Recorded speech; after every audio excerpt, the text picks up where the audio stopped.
Hello students, welcome again. Again we are with the topic. That topic was similar to the speed. Last time we have performed on the topic. That topic was for speed. Today we are going to talk on the topic. That topic is velocity. It's different types, its unit और इसकी special क्या क्या बातें रहेंगी वो हम पढ़ने वाले हैं. स्टूडेंट्स, हम चल रहे हैं काइनेमेटिक्स चैप्टर के अंडर और उस चैप्टर की ये हमारी 6th और 7th वीडियो है. तो स्टूडेंट, हम स्टेप टू स्टेप इन चीजों को कवर करते जा रहे हैं. देखिए, लास्ट टाइम हमने वर्क किया था स्पीड के ऊपर और स्पीड के डिफरेंट टाइप्स भी हमने देखे, न्यूमेरिकल्स भी हमने देखे. आज वही सिमिलर वे और वही सिमिलर टाइप्स एक बार आप ध्यान से देख लीजिए. स्पीड के भी वही टाइप्स थे जो वेलोसिटी के. स्पीड में भी आपके पास यूनिफॉर्म स्पीड थी, यहाँ पे यूनिफॉर्म वेलोसिटी है. वहां वेरिएबल स्पीड थी, यहाँ वेरिएबल वेलोसिटी है. यहाँ एवरेज वेलोसिटी है, वहां एवरेज स्पीड थी. यहाँ इंस्टेंटेनियस वेलोसिटी है, वहां क्या थी? इंस्टेंटेनियस स्पीड थी. स्टूडेंट्स, जब हम वेलोसिटी को पढ़ते हैं तो सबसे पहले जो बात आती है वो बात आती है कि velocity is a vector quantity. सबसे पहली बात जो मैं यहां लिखने वाला हूं, that is velocity is a vector quantity. Vector quantity का मीनिंग है यहां पे ऐसी क्वांटिटी जिसके पास मैग्नीट्यूड तो है ही है, साथ साथ इसके पास क्या है? डायरेक्शन भी है. यानी कि मैग्नीट्यूड और डायरेक्शन दोनों चीजें मिलकर बनती है क्या? Vector quantity. अब हमने क्या कहा कि displacement divide by time taken. हमने कहा है स्टूडेंट्स कि अगर हम इसको ओरिजिन लेते हैं या रेफरेंस पॉइंट लेते हैं और इस डायरेक्शन में चलते हैं इससे, तो डिस्प्लेसमेंट हमारा क्या रहेगा? हमेशा पॉजिटिव रहेगा. अगर आप रेफरेंस पॉइंट से इस साइड चलते हैं तो आपके पास क्या रहेगा? नेगेटिव रहेगा. यानी कि वेलोसिटी में भी पॉजिटिव, नेगेटिव और zero depending on the value of displacement. Displacement की वैल्यू पे डिपेंड करके उसकी वैल्यू क्या हो सकती है? पॉजिटिव, नेगेटिव और जीरो हो सकती है. जीरो वेलोसिटी जीरो कहां पे होगी? मान लीजिए आप एक सर्कुलर ट्रैक में घूम रहे हैं, आप यहां से स्टार्ट हुए और यहीं पे आगे वापस रुक गए, तो आपने डिस्प्लेसमेंट कितना ट्रेवल किया? यहां से स्टार्ट हुए, कंप्लीट रोटेशन आपने लिया. अगर आप कंप्लीट रोटेशन लिया है तो कंप्लीट रोटेशन के लिए डिस्प्लेसमेंट क्या होगा? जीरो होगा. अगर डिस्प्लेसमेंट जीरो होगा तो वेलोसिटी भी क्या होगी? जीरो होगी. यानी कि वेलोसिटी क्या हो सकती है आपकी? जीरो भी हो सकती है गाइस. ठीक है, हाँ, स्पीड भी जीरो हो सकती है, लेकिन स्पीड नेगेटिव नहीं हो सकती, वेलोसिटी नेगेटिव भी हो सकती. देखो स्टूडेंट्स, जब मैं बात करता हूं तो यहां डिस्प्लेसमेंट अपॉन टाइम आता है और डिस्प्लेसमेंट अपॉन टाइम के डायमेंशंस भी, वेलोसिटी एक वेक्टर क्वांटिटी है तो ऊपर सिंबल यूज कर लीजिए आप एरो का. Velocity is displacement having the dimensions of length. Displacement divide by time. Displacement dimensions of length, time dimensions of time. तो बाय डिफॉल्ट पावर 1 होती है, पावर ऊपर जाएगी -1 हो जाएगी. तो L1 T -1 that is the dimensional formula for velocity. Students, सबसे बड़ी बात क्या है? बात यह है कि स्पीड और वेलोसिटी में कोई फर्क नहीं है. अगर मैं डायमेंशन और यूनिट के बेसिस पे बात करूं तो इनमें कोई डिफरेंस नहीं है. ठीक है, इनकी यूनिट और डायमेंशनल फार्मूला बराबर है. ठीक है, फर्क कितना है कि वेलोसिटी के पास डायरेक्शन है, उसके पास स्पीड के पास डायरेक्शन नहीं है. इसी तरह से इसकी एसआई और सीजीएस यूनिट अगर मैं लिखना चाहूं तो बहुत इजीली मैं लिख सकता हूं मीटर पर सेकंड, और सीजीएस यूनिट में लेंथ को मेजर करते हैं सेंटीमीटर में, सेंटीमीटर पर सेकंड. यानी कि metre per second and centimetre per second, these are the SI and CGS units for velocity.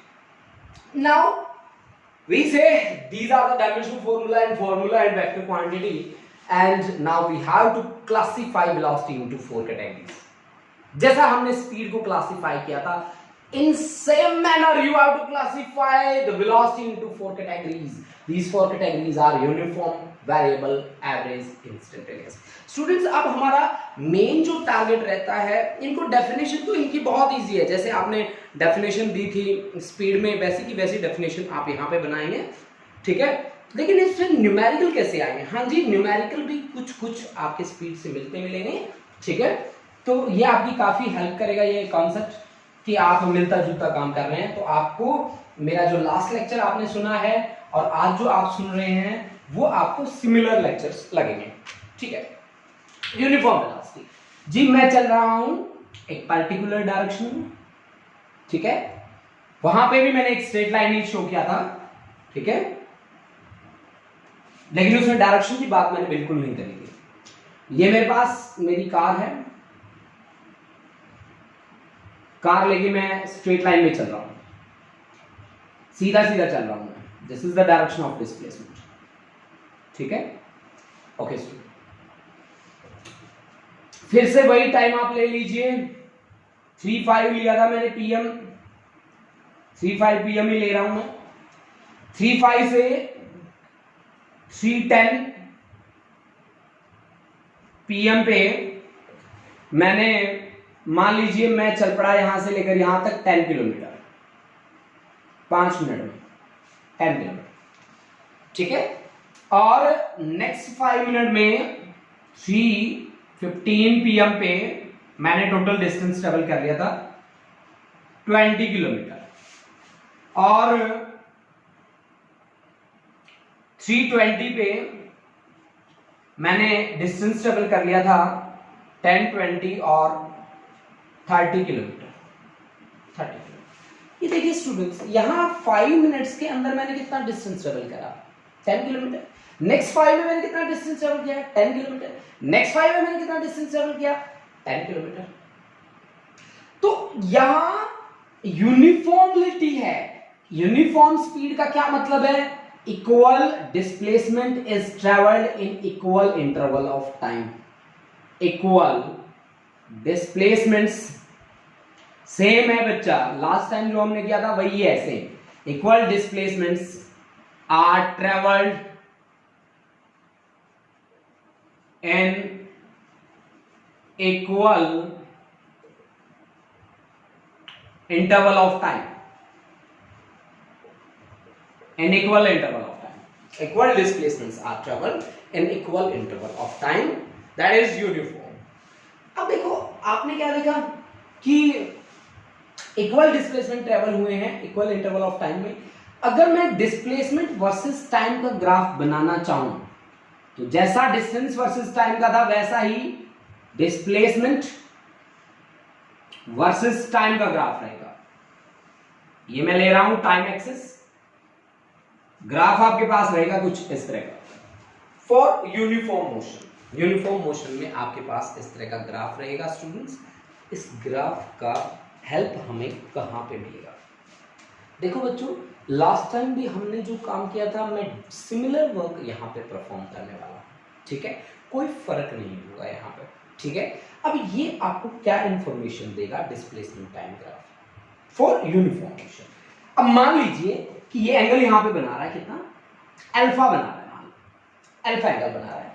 इसके किसी दो पॉइंट पे आप काम कर रहे हैं, एक ए पॉइंट मैंने ले लिया और दूसरा हमने बी पॉइंट ले लिया, ठीक है। ए की कॉरस्पॉन्डिंग डिस्प्लेसमेंट जो मैंने ट्रेवल किया वो था आपका ओरिजिन से लेकर सी तक से, that is equal to x1 मान लिया, ठीक है। और b के कॉरस्पॉन्डिंग जो हमने डिस्प्लेसमेंट ट्रेवल किया उसको हमने मान लिया x2, मान लिया बच्चों, मान लिया। अच्छा a के कॉरस्पॉन्डिंग मैंने टाइम कितना ट्रेवल किया वो टाइम भी आप मान लो कि इसके कॉरस्पॉन्डिंग मैंने जो टाइम ट्रेवल किया a b c से this point is d and this is e, तो OE आप मान लो कितना है आपके पास T1 मान लीजिए, और EF तो आपके पास OF आप मान लीजिए T2, B के कॉरस्पॉन्डिंग टाइम कितना लगा आपको T2 मान लो, ठीक है। अब हमने क्या किया, यहां से इस तरह से नॉर्मल ड्रॉप कर दिया, n मैंने इसको कहा, ठीक है, और ये एंगल अल्फा है तो ये एंगल भी क्या रहेगा, अल्फा रहेगा, ठीक है बच्चा पार्टी। अब आप देखिए ए बी एंड ट्राइंगल को बाहर लेके आइए, ऐसी की ऐसी ट्राइंगल डिट्टो आप बना दीजिए, ठीक है। तो आपके पास ये पॉइंट है बी, ये पॉइंट है ए जिसपे एंगल है अल्फा, और ये है आपके पास नॉर्मल एल, ठीक है जी, परपेंडिकुलर है। अब आप मुझे ये बताइए कि यहां पे tan अल्फा कितना होगा, मैं सीधा सीधी बात करता हूं, ज्यादा ना घुमा फिरा के। tan अल्फा, tan का मतलब होगा slope, slope of line A B, और tan की वैल्यू क्या होती है? Perpendicular upon base. परपेंडिकुलर मुझे यहां पे दिख रहा है, that perpendicular is bn, base is a, bn upon a, tangent alpha is bn upon a। अब स्टूडेंट ध्यान से देखो, bn किसके बराबर है? cd के बराबर है। देखो bn जो है वो cd के बराबर है, then this is equal to cd upon an। an किसके बराबर है? an ef के बराबर है, ef के बराबर है। देन cd, cd कहां पे है? ध्यान से देखिए cd को मैं लिख सकता हूं o से लेकर d तक, क्योंकि o से लेकर d तक वैल्यू मेरे पास है, दैट इज x2, और उसके बाद OD माइनस OC, तो बाकी क्या बचेगा? CD, यानी कि OD minus OC divide by EF इतना सा है, तो इसको लिख देते हैं OF minus OE, OF minus OE। अब वैल्यूज देखो बच्चों कि आपके पास tan alpha is equal to, किसके इक्वल आया? OD की वैल्यू कितनी है? ध्यान से देखो उस ग्राफ में, x2 माइनस OC कितना? x1 divide by OF is T2 minus T1। अब ये क्या है बच्चा party? x2 minus x1 is the displacement.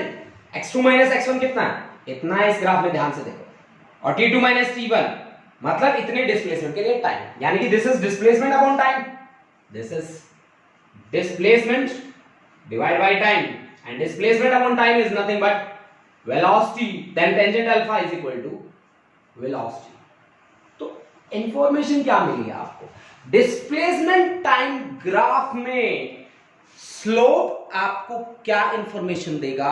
Slope of the line will provide you the value of velocity, the value of velocity, यानी कि slope जो है वो वेलोसिटी की वैल्यू प्रोवाइड कर रहा है स्टूडेंट्स।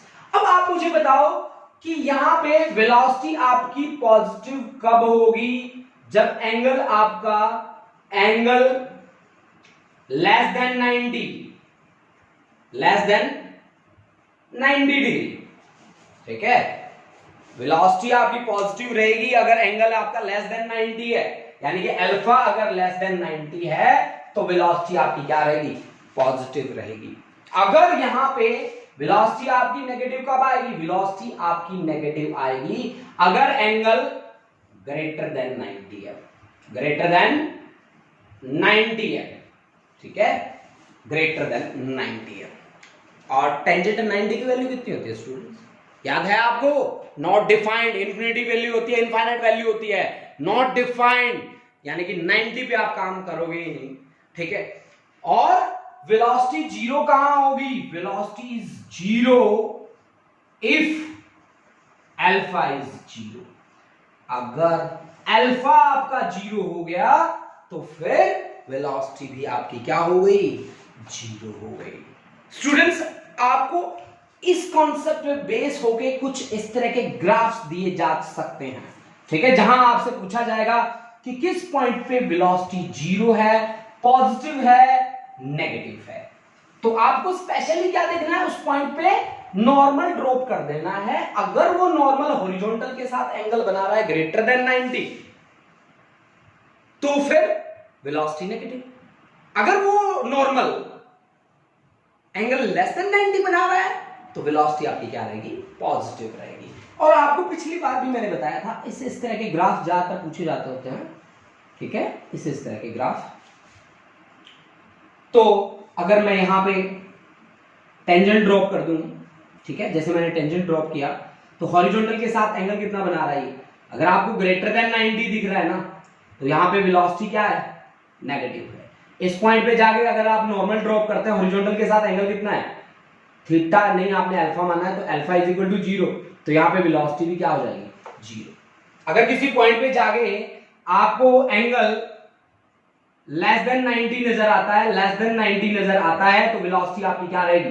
पॉजिटिव रहेगी। तो this is the way you can see, observe the value of velocity is positive, negative और 0। इस तरह के न्यूमेरिकल बड़े आते हैं स्टूडेंट्स, आप देखना, आप किसी भी कंपटीशन की बुक में इनको देखना, आपको इस तरह के न्यूमेरिकल बहुत ही इजीली मिल जाएंगे। स्टूडेंट्स कुछ एक बातें हैं वेलोसिटी के बारे में, वो बातें मैं आपको बताता रहूंगा, साथ साथ उन बातों का आप खास ध्यान रखिए। स्टूडेंट्स अब मैंने क्या देखा, मैंने देखा कि डिस्प्लेसमेंट और टाइम के बीच में ग्राफ, अगर मैं वही ग्राफ वेलोसिटी और टाइम के बीच में स्टडी करता, मैं वर्टिकल एक्सिस को वेलोसिटी एक्सिस ले रहा हूं और हॉरिजॉन्टल एक्सिस को मैं टाइम एक्सिस में ले रहा हूं और मैं यूनिफॉर्म मोशन के अंदर चल रहा हूं, ठीक है। तो यूनिफॉर्म वेलोसिटी के लिए आपके पास वेलोसिटी जितनी मैंने यहां से ली, ओ से लेकर मान लीजिए पॉइंट है आपके पास ए, और वेलोसिटी है यहां इसके कॉरेस्पॉन्डिंग ओ ए मेरा है, O A is equal to velocity V, V velocity. देखो मैं बार बार वेक्टर का यूज कर रहा हूं, ठीक है ना, ऊपर एरो लगा रहा हूं, इसका मतलब सीधा सीधा यही है कि ये एक वेक्टर क्वांटिटी है। वेलोसिटी यूनिफॉर्म है, मतलब चेंज नहीं हो रही, टाइम तो चेंज होता जाएगा, टाइम कभी किसी के लिए नहीं रुकता बच्चों, ना आपके लिए रुका है ना मेरे लिए रुकेगा, किसी के लिए नहीं रुकता टाइम, तो टाइम तो चेंज होता जा रहा है, वेलोसिटी क्या है, यूनिफॉर्म। इस पे कोई दो पॉइंट कंसीडर कर लीजिए, यहां ये आपने कंसीडर कर लिया बी और सी, बी और सी के कॉरेस्पॉन्डिंग अगर मैं आपसे वेलोसिटी पूछूं तो आपका आंसर क्या रहेगा कि सर जी वही है जो किसके कॉरेस्पॉन्डिंग है, ए के कॉरेस्पॉन्डिंग है। ए के कॉरेस्पॉन्डिंग कितनी है वेलोसिटी वी, बी के कॉरेस्पॉन्डिंग भी वी, सी के कॉरेस्पॉन्डिंग भी। लेकिन क्या टाइम बराबर है, नहीं जी, आप दो पॉइंट कंसीडर करेंगे बी सी डी और ई। ओडी आप मान लीजिए कितना T1 और OE मान लीजिए आप कितना T2, OE आप मान लीजिए T2। जैसा कि आपने पीछे वर्क परफॉर्म किया था सेम आपको वही परफॉर्म करना है। Area of BCDE, BCED, area क्या होता है भाई, रेक्टेंगल का एरिया क्या होता है, लेंथ इनटू ब्रेथ, तो लेंथ में ले रहा हूं BD, ब्रेथ में ले रहा हूं DE। अब BD किसके बराबर है, ध्यान से देखो ग्राफ में, AO के बराबर। DE किसके बराबर है जी, OE माइनस OD। AO किसके बराबर है, V, और OE किसके बराबर है, T2, और OD किसके बराबर है, T1। V क्या है, वेक्टर है, तो वेक्टर रखिए आप, ठीक है। तो ये वेलोसिटी इनटू टाइम क्या होता है आपके पास, वेलोसिटी इज इक्वल टू क्या लिखा था बच्चों, डिस्प्लेसमेंट डिवाइड बाय टाइम। तो डिस्प्लेसमेंट क्रॉस प्रोडक्ट कर लीजिए, आर पार की लड़ाइयां लड़ लो, तो वेलोसिटी इनटू टाइम। तो वेलोसिटी मल्टीप्लाइड बाय टाइम क्या है, displacement in a given interval of time. This is displacement in a given interval of time. Students बहुत ही तकड़ी बातें बता दी इसने, यानी कि अगर आपके पास दे रखा हो क्या, वेलोसिटी टाइम ग्राफ, तो वेलोसिटी टाइम ग्राफ अगर आपको गिवन है तो वहां पे डिस्प्लेसमेंट किसके बराबर होगा, एरिया अंडर द ग्राफ के बराबर होगा, एरिया अंडर द ग्राफ के बराबर होगा, एरिया अंडर द ग्राफ के बराबर होगा। नोट कर लीजिए कि यहां पे displacement in a given interval of time will be equal to area under the graph, area under the graph. Students ये बात आपको समझ में आई होगी। अब कुछ एक बातें हैं uniform motion in straight line के, कुछ एक इंपॉर्टेंट फीचर्स हैं, वो फीचर्स मैं आपको यहाँ पे नोट करवा देता हूँ, उनको साथ साथ नोट कीजिए। उसके बाद हम कुछ एक अच्छी अच्छी बातें और भी रहेंगी, वो भी बातें हम नोट करके चलेंगे। जी स्टूडेंट्स, कुछ एक मेन फीचर्स हैं, इंपॉर्टेंट फीचर्स हैं यूनिफॉर्म वेलोसिटी के, वो इंपॉर्टेंट फीचर्स हम बात कर लेते हैं। जैसे मैं गाड़ी लेके जा रहा हूँ, वो मेरी फाइनल डेस्टिनेशन है, स्ट्रेट लाइन में चल रहा हूँ, ऑफ कोर्स मैंने जितना डिस्प्लेसमेंट ट्रेवल किया है वो किसके बराबर होगा, डिस्टेंस के बराबर होगा। वो किसके बराबर होगा, डिस्टेंस के बराबर होगा, इसमें कोई डाउट भी नहीं है बच्चा पढ़ के। ओके, एक वेलोसिटी जो है यूनिफॉर्म मोशन की मैं बातें कर रहा हूं स्पेशली। यूनिफॉर्म मोशन में velocity does not depends on the time interval. क्यों? क्योंकि यूनिफॉर्म ही तो रहती है। आप 12:05 पे देखो वही है, 10 पे देखो वही है, 15 पे भी वही है, तो टाइम इंटरवल का क्या रोल हुआ भाई? कोई रोल नहीं हुआ। तो हमने स्पेशली ये बात लिख दी कि velocity does not depends on the time interval, और ये चॉइस ऑफ ओरिजिन पे भी डिपेंड नहीं करता। आप यहां से स्टार्ट कर लो, यहां से स्टार्ट कर लो, यहां से स्टार्ट कर लो, वेलोसिटी इज यूनिफॉर्म ना। यूनिफॉर्म मींस से अगर आप ओरिजिन से, मान लीजिए आपने यहां ये ओरिजिन लिया है और ओरिजिन से इधर को साइड जा रहे हैं, ऑफ कोर्स प्लस रहेगा टुवर्ड्स राइट, और टुवर्ड्स लेफ्ट आपकी वेलोसिटी क्या रहेगी? नेगेटिव। अगर आप ओरिजिन से इस साइड चलते बनते तो आपकी वेलोसिटी क्या बन जाती? नेगेटिव बन जाती जी। ठीक है। एक सबसे महत्वपूर्ण बात इसमें क्या है, सबसे अच्छी जो मेरे को लगी वो बात क्या है, वो बात ये है कि no force is required to move an object uniformly. क्यों? चलो इसके बात करते हैं। फोर्स इज इक्वल टू क्या होता है जी? मास इनटू एक्सेलरेशन होता है ना, है ना? तो आपको क्या कहा गया कि मास इनटू एक्सेलरेशन क्या होता है? Final velocity minus initial velocity divided by time. Acceleration तो यही होता है ना, change in velocity upon time taken. तो चेंज इन वेलोसिटी कैसे निकालोगे? This is final velocity v, u is initial velocity, तो final velocity minus initial velocity is change in velocity.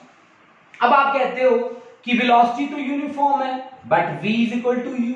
अगर v और u बराबर है तो v माइनस v क्या आ गया? 0, और 0 m इंटू 0 0, यानी कि फोर्स इज इक्वल टू 0। यानी कि अगर कोई ऑब्जेक्ट यूनिफॉर्मली मूव करता है, in that situation no force is required. एक बात मैं बोल रहा हूं स्टूडेंट्स, आप नोट कर लीजिए उस चीज को। The average and instantaneous velocity have same value in uniform motion, यानी कि एवरेज और इंस्टेंटेनियस वेलोसिटी की वैल्यूज क्या रहेंगी? सेम रहेंगी यूनिफॉर्म वेलोसिटी के अंडर। ये जो मैं बातें बता रहा था, ये डिस्प्लेसमेंट वर्सेस टाइम ग्राफ के अंडर चल के मैं बातें कर रहा था। अब कुछ एक बातें वेलोसिटी और टाइम ग्राफ के बीच भी हो जाए। वेलोसिटी और टाइम के ग्राफ के बीच मैंने क्या बातें करी थी? वेलोसिटी और टाइम ग्राफ के बीच मैंने कहा था कि एरिया आप ले लीजिए, that area will represent the displacement, that area will represent the displacement.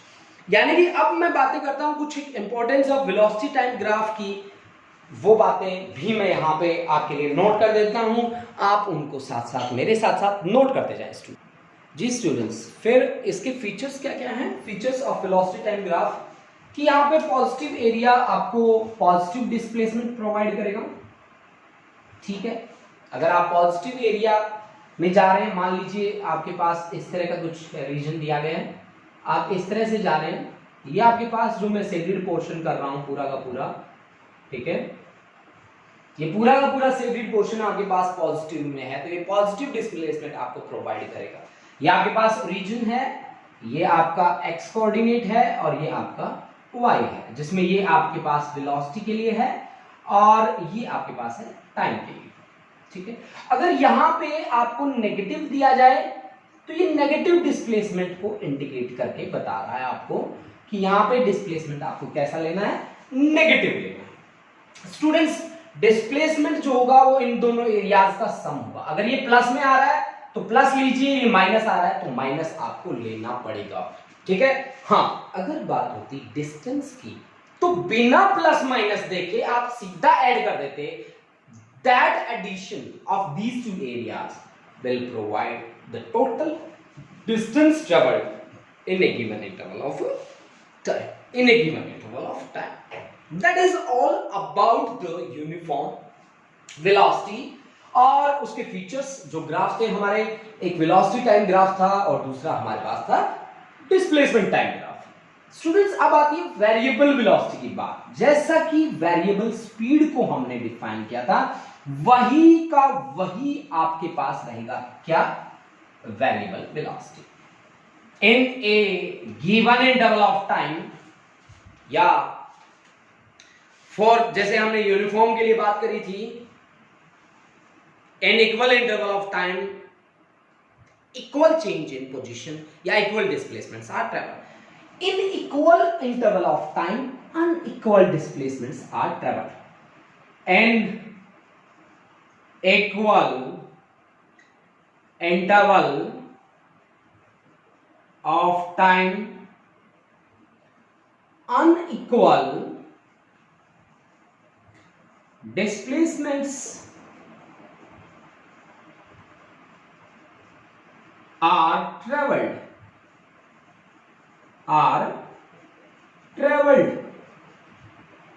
ठीक है। This is variable.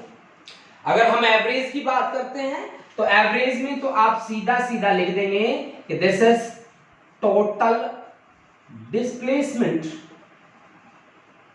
Divide by total time taken. ठीक है, आपने कितने टाइम में कितना डिस्प्लेसमेंट ट्रेवल किया है, total displacement upon total time taken, total displacement upon total time taken. अब मैं बात करता हूं इंस्टेंटेनियस की। मान लीजिए आप यूनिफॉर्मली मूव नहीं कर रहे, आपका वेरिएबल मोशन है, पोजीशन टाइम में मैं ग्राफ ड्रॉ कर रहा हूं जो मेरे पास स्ट्रेट लाइन नहीं आ रहा, स्ट्रेट लाइन ग्राफ नहीं आ रहा, तो कैसा ग्राफ आ सकता है? मैं अब बात करूंगा इंस्टेंटेनियस की। अगर मेरे पास स्ट्रेट लाइन ग्राफ नहीं आ रहा तो मेरा ग्राफ हो सकता है कर्व्ड इस तरह का। ये मेरे पास ये जो एक्सिस है मैं पोजीशन के लिए लेता हूं और ये एक्सिस मैं टाइम के लिए ले रहा हूं, ठीक है। ये मैं वेलोसिटी के लिए ले रहा हूं, sorry displacement this is for displacement and this is for time and graph is as like that. ऐसा ग्राफ आपको दे रखा है, ऐसा ग्राफ। ये स्ट्रेट लाइन ग्राफ तो है नहीं, ये ग्राफ किसका है? वेरिएबल वेलोसिटी का ग्राफ है। तो वेरिएबल वेलोसिटी का ग्राफ है तो मैं यहां पे एवरेज कैसे निकाल सकता हूं और इंस्टेंटेनियस कैसे मैं निकाल सकता हूं, फाइंड कर सकता हूं।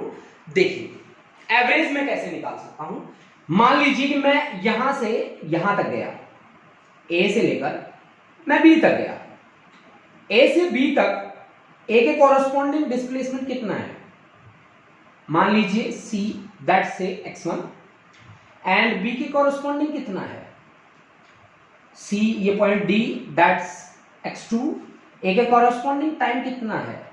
ए B C D E, time t1, this is origin और रेफरेंस पॉइंट। बी के corresponding time f, this is t2, let us consider.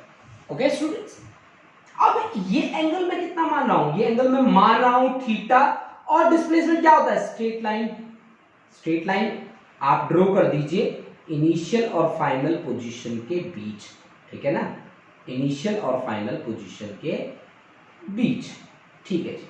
आपने ड्रॉ कर दी ये स्ट्रेट लाइन, ठीक है जी, ए बी आपने स्ट्रेट लाइन ड्रॉ कर दी।